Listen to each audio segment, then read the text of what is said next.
James came to the realization that Jasmine was constantly downplaying his efforts. His wife was always dissatisfied and thought he was incapable of doing anything right.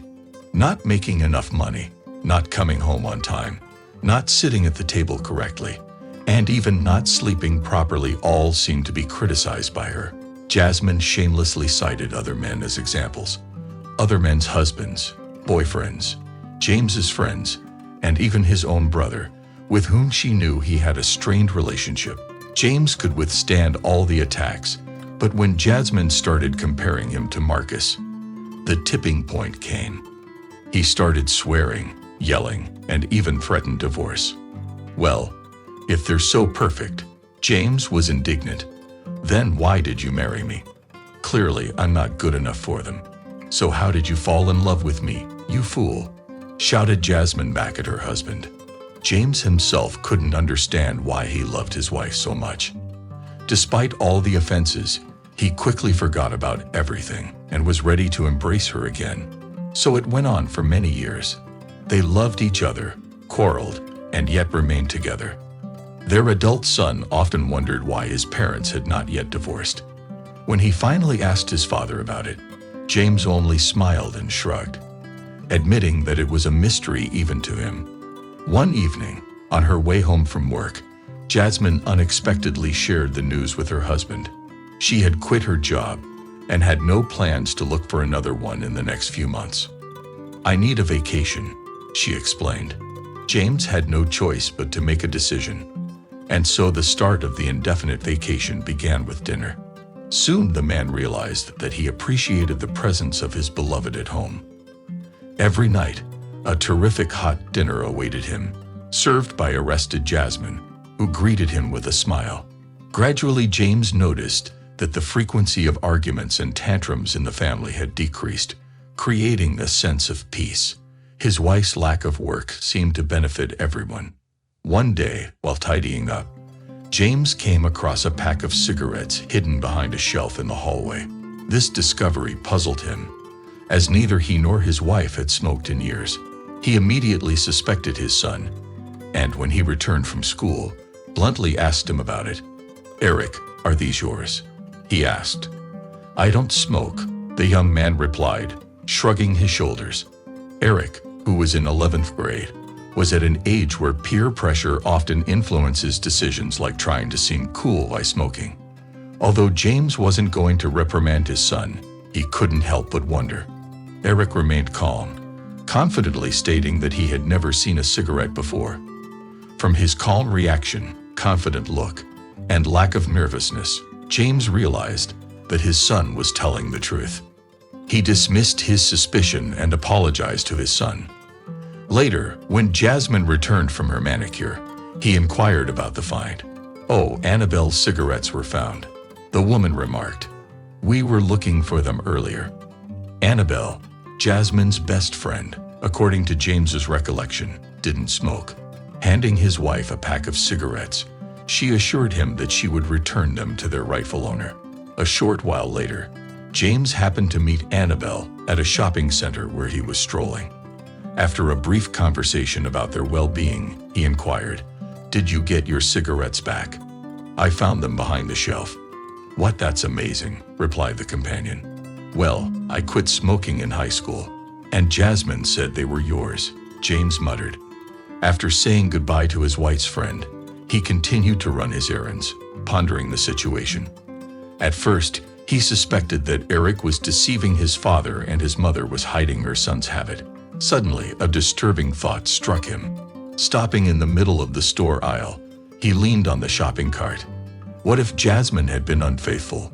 Machinally filling the cart with goods, he pondered his next steps. At first, James decided to talk to his wife about the cigarette incident and clarify if she was defending Eric, and if so, why they hadn't informed him. Upon reflection, however, he abandoned that idea. He knew Jasmine too well to act that way. When Jasmine heard him questioning her, she would become furious and start screaming. Although the couple often quarreled, this time it was not favorable for James. On the way home, he came up with the idea of installing a hidden camera in the house. Having carefully weighed all the advantages and disadvantages, James decided to act. The days spent waiting for the camera to be delivered seemed like an eternity to him. He constantly checked his email for updates on the order, but found nothing. Finally, after 2 weeks, the purchase was delivered, and all the while James was on edge. He began to notice signs of his spouse's infidelity and became very concerned. After reading the instructions and making sure he was home alone, James finally installed the camera.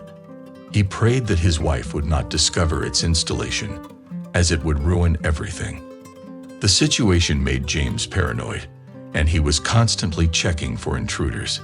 He couldn't concentrate on anything else but the fear of being caught.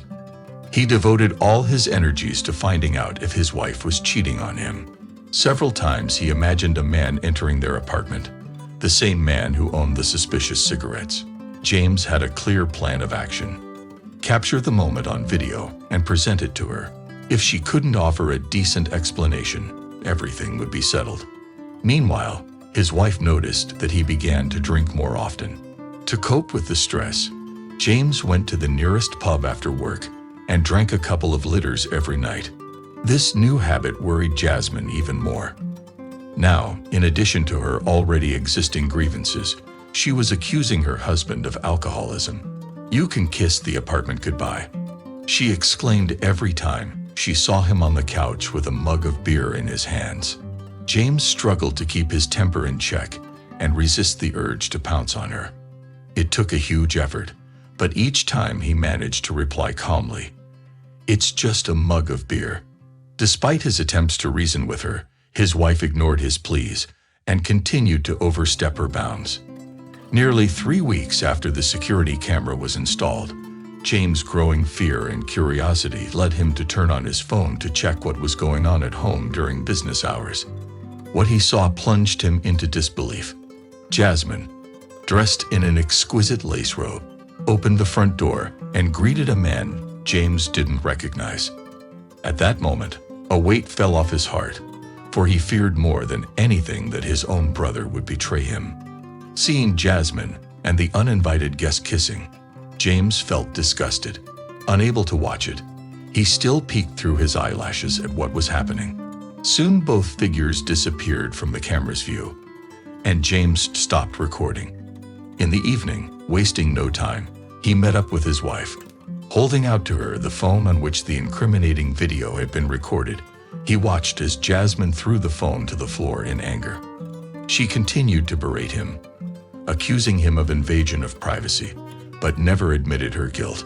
Eric, James's son, was not surprised when his father informed him of the impending divorce. Moreover, he expressed sympathy. Dad stroked his head affectionately, marveling at how Eric had managed to tolerate all these years. He was grateful to have such an understanding son, who was his only source of joy amidst everything else. After the divorce, James agreed to leave his ex-wife the apartment they had once shared so that their son Eric could keep his room and not have to move during his senior year of high school.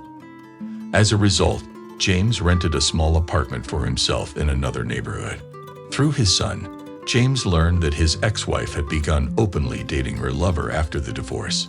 Eric had once mentioned to his father in passing that the lover had physically abused his mother and left with the money.